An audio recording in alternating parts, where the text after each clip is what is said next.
Happy Thursday, Wolves. This is Miss Bonoli with the Wolfden message. It is December 8th, and in 2 weeks, a little over 2 weeks, we will be going on our winter break. So I have a few things I'd like to share. First, I'd like to congratulate the 7th grade teachers, 2 of the 7th grade teachers, Miss Broder and Mr. Fuentes, for meeting their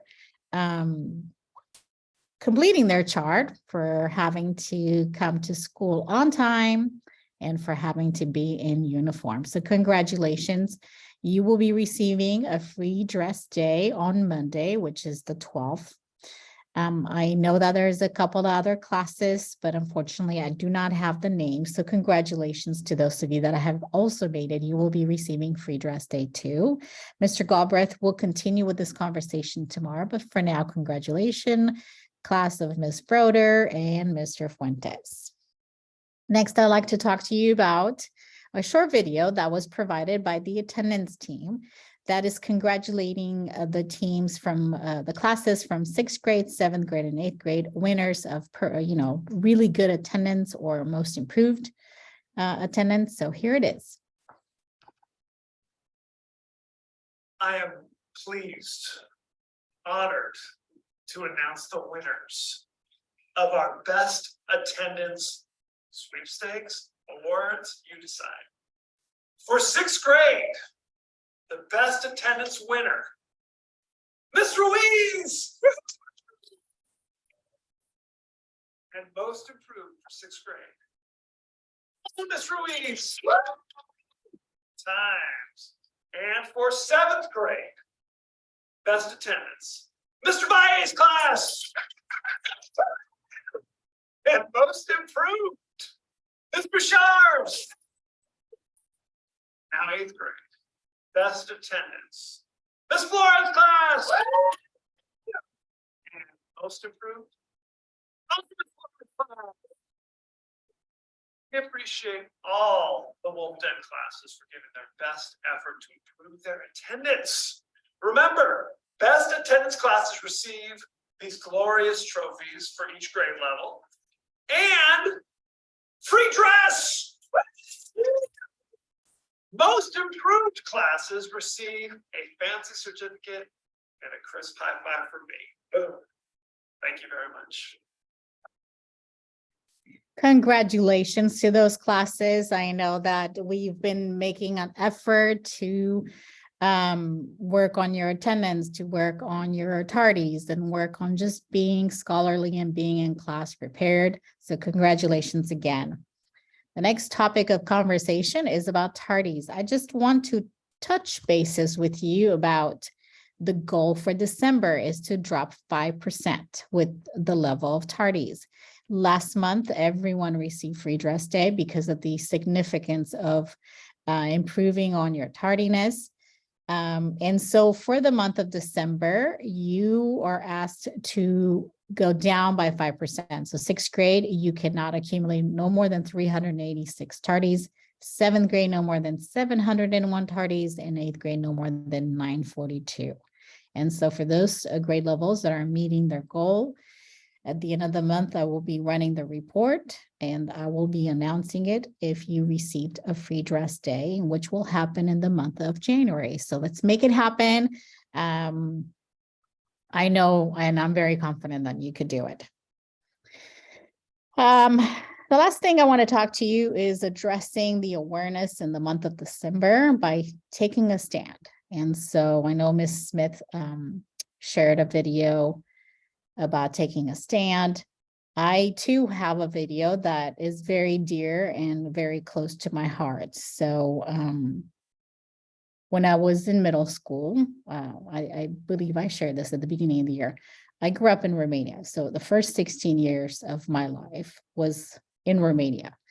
And most of that time that I lived there was under the regime of communism, which means that people did not have freedom. But in 1989, when I was in middle school, like you, people decided to take a stand for what they were believing in and fighting for freedom.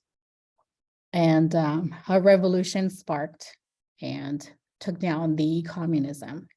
And although I was part of that in terms of listening to the conversations my family and loved ones were having in the house, as well as listening to the radio and watching television, I never knew the actual story of how everything started. So this is a short video that highlights the person that decided to spark the revolution of Romania in 1989. So here it is. Bucharest was a battleground in December 1989. Romanian army units had joined anti-communist protesters and fought running battles against forces loyal to the country's dictatorial president, Nicolae Ceausescu. The peaceful revolutions that had swept Eastern Europe had turned bloody.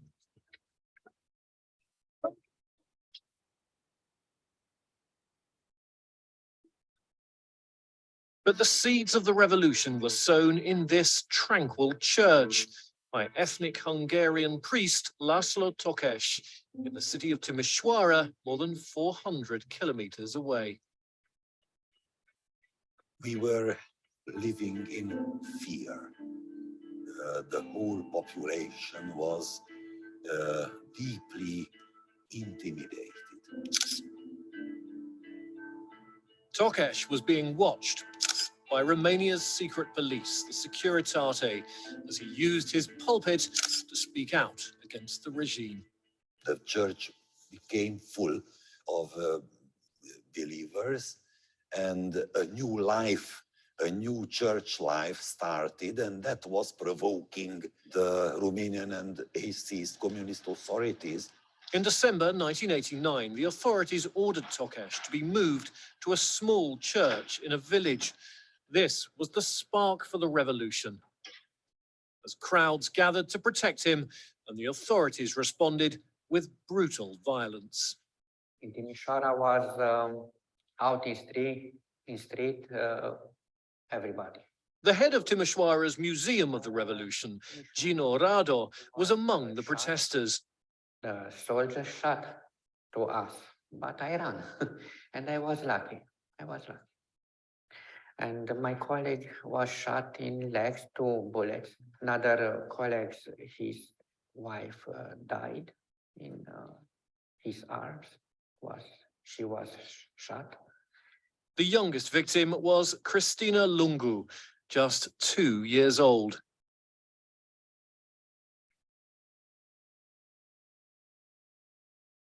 But the crackdown only led to larger protests. On December the 20th, some 100,000 people gathered on Timișoara's main square. Timișoara was the first city free of communism. And in a single voice, we say we don't want communism. And we want to be free, and we want democracy here. All right, well, it was the clip that I wanted to share with you. It brings back very vivid memories of how everything happened. My family and I are a byproduct of coming to America because of communism and my dad wanting to stand up by immigrating to the United States so that way we have a better opportunity. And so the irony is that this happened in December, and the awareness of December for this month is to stand up and for what you believe in. So that is it for today. Thank you. You have a wonderful day. Have a great day and make good choices. Thank you. Bye.